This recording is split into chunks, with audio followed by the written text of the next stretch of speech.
भंडारा नगर परिषद चुनाव में नगराध्यक्ष पद के उम्मीदवार डॉक्टर अश्विनी भोंडेकर ने अपने चुनावी वादों के साथ प्रचार तेज कर दिया है। भोंडेकर का कहना है कि भंडारा में सबसे बेहतर आरोग्य व्यवस्था विकसित करना उनकी पहली प्राथमिकता होगी। उन्होंने नगर परिषद का खुद का हॉस्पिटल शुरू करने का वादा किया ताकि आम नागरिकों को सुलभ और गुणवत्तापूर्ण इलाज मिल सके।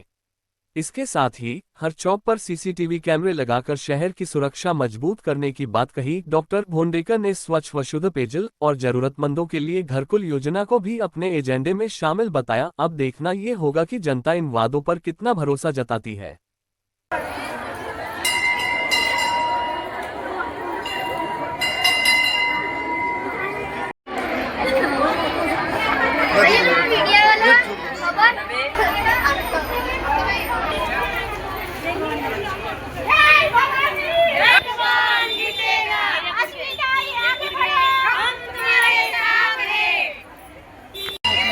डॉक्टर अश्विनी नरेंद्र भोंडेकर नगराध्यक्ष पद की मेरी उम्मीदवारी है और मेरा विजन तो यही रहेगा कि भंडारा में देखिए सबसे पहले एज ए डॉक्टर करके मुझे भंडारा की आरोग्य व्यवस्था ये सबसे अच्छी बनानी है। उसके बाद में सफाई वाला जो है क्षेत्र है उसमें पूरी अच्छी तरीके से स्वच्छता यहाँ पर हो, वो चीज़ एक थोड़ा सा ठान लिया है मैंने।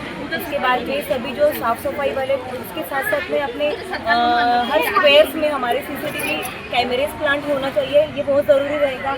उसके साथ साथ में हम लोग देखते हैं कि कई बार अभी जैसे पोल्स होते हैं, इलेक्ट्रिक पोल्स, उस पर लाइट होता है तो वो काफ़ी डिस्टेंस में ये पोल्स प्लांट किए हुए हैं, लेकिन उसके बीच में भी कई सारे जगहों पे हम लोग देखते हैं तो अंधेरा रहता है। फिर बेचारी लड़कियां अगर ट्यूशन से आती हैं, महिलाएं वगैरह हम लोग देखते हैं कि नौकरी से लेट आती हैं घर पे, तो सुरक्षितता उनको देना पड़ेगा हम लोगों को, महिलाओं को और बच्चियों को। तो इस तरीके से सीसीटीवी कैमरे से प्लानिंग करेंगे। साथ साथ में दो पोल्स के बीच में अगर ज़्यादा अंतर है तो उसके बीच में हम लोग ट्यूबुलर पोल्स प्लांट करेंगे ताकि अंधेरा बिल्कुल भी ना रहे। ये सारी चीज़ें हम लोग यहाँ पर करेंगे।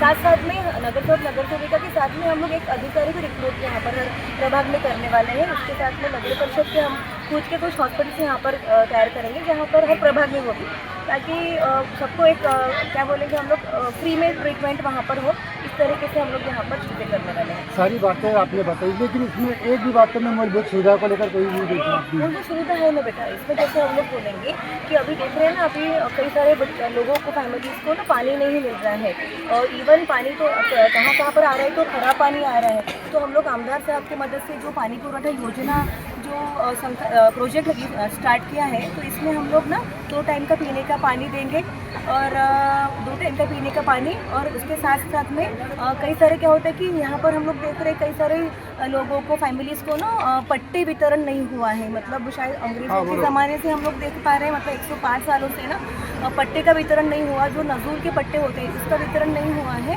और क्योंकि एक्चुअली 105 साल से टाउन सर्वे प्लानिंग ही नहीं हुआ है, इसकी वजह से मुझे तो पहले लगेगा कि ये होना चाहिए। इसके एक्चुअली माननीय आमदार साहब ने 2 करोड़ 40 लाख रुपए खुद के स्थानिक निधि से डालकर और गवर्नमेंट के कुछ 1 करोड़ रुपए डाल के इसे अप्रॉक्सीमेटली 3.5 करोड़ का प्रोजेक्ट है, जिसके अंतर्गत 16,400 पट्टों का वितरण यहाँ पर होने वाला है। तो ये सही में मतलब वेरी गुड न्यूज़ है सभी लोगों के लिए जिनके पट्टे उनके खुद के हक के नहीं है, तो वो रजिस्ट्री उनके नाम की यहाँ पर होने वाली है। ये सबसे मुझे तो लगता है कि आनंद भरी एक हंसी सभी लोगों के मुख पर रहेगी। और ऑब्वियसली एक बार के पट्टे का वितरण उनको हो गया, मतलब प्रॉपर्टी प्लॉट उनके हक के अगर हो गए, तो उसके बाद में वहाँ पे प्रॉपरली मेजरमेंट के हिसाब से उनके जिनको रिक्वायरमेंट है घरकुल की, तो वो घरकुल उनको प्रदान कर देंगे। ये सारी चीज़ें रहेंगी। फिर हम क्या बोलेंगे, पानी का हो गया, साफ़ सफाई का हो गया, और घर भी यहाँ पर मिल रहा है। और इसके बाद में तो बड़े बड़े काम तो माननीय आमदार साहब ने किए ही है, उससे हमारा व्यवसाय निर्मित ज़्यादा बढ़ेगा, मतलब रोजगार निर्मित बढ़ने वाला है। महिलाएं हैं या विद्यार्थी हमारे यहाँ पर है, कई सारे बच्चे अपने यहाँ पर देख रहे हैं कि बेचारे बेरोजगार है, तो यहाँ पर रोजगार निर्मित डेफिनेटली हम लोग करने वाले हैं। सर एक्चुअली क्या हुआ है ना, क्या बोलते हैं, अंडर वाटर ड्रेनेज सिस्टम और पानी पुरवठा योजना, ये दोनों का काम माननीय आमदार साहब ने ऑलरेडी लिया हुआ है, मंजूर भी किया है।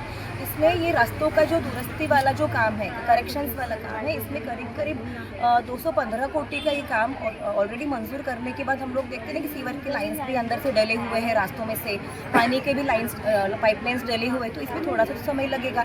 तो क्योंकि ये भी रास्तों का फोड़ना ही पड़ा क्योंकि सीवर लाइंस और पाइपलाइंस की वजह से, तो इसमें करेक्शंस के लिए समय ऑब्वियसली लगता ही है।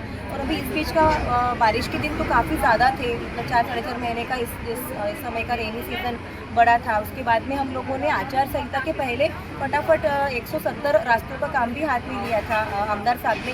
लेकिन बीच में आप लोगों को सभी को पता ही है कि विरोधी पक्ष के कुछ बड़े बड़े नेताओं ने यहाँ पर साहब के काम को ब्रेक कर दिया, पालक मंत्रियों ने साइन नहीं की वगैरह, काफ़ी बड़े बड़े विरोधकों ने यहाँ पर टांग अड़ाने का काम किया अगर ऑब्वियसली कहा जाए तो।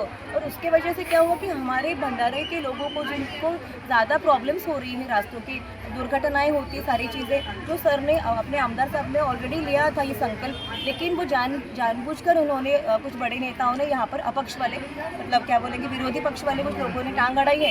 तो इसीलिए ये विकास के काम, हमारे शहर के रास्तों के काम नहीं हो पाए। ये भी काफ़ी चीज़ें अच्छी नहीं लग रही है। लेकिन फिर भी आमदार साहब ने वहाँ पर इतना ज़्यादा यहाँ पर प्रेशर डाल कि नहीं, मुझे करना ही, मेरे भंडारे के सभी लोगों का ये जो प्रॉब्लम्स है रास्तों का, ये निपटाना ही चाहिए। इसीलिए वो आचार संहिता के बाद में अपना इलेक्शन भी हो जाता है, अपनी सरकार स्थापन होने के बाद पूरे होने ही वाले हैं।